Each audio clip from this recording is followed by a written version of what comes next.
Alam mo ba na may isang isla sa Pilipinas kung saan nagsasalita ang mga tao ng tatlong wika ng sabay-sabay sa isang pangungusap? Ito ang Masbate, ang tanging lugar na may trilingual hybrid na wika.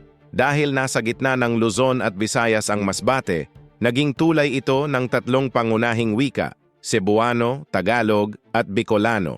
Kaya ang mga Masbateño ay natural na lumilipat mula sa isang wika patungo sa iba habang nakikipag-usap.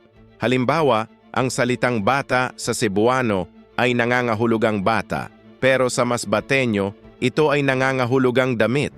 Ganyan kalaki ang pagkakaiba.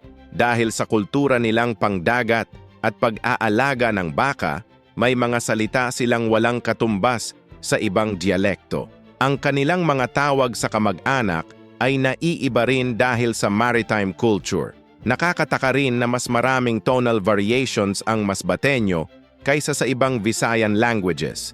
Ito ay bunga ng daan-daang taon ng pakikipagkalakalan sa iba't ibang rehiyon. Ang Masbate ay hindi lang isla, ito ay living museum ng Philippine linguistics.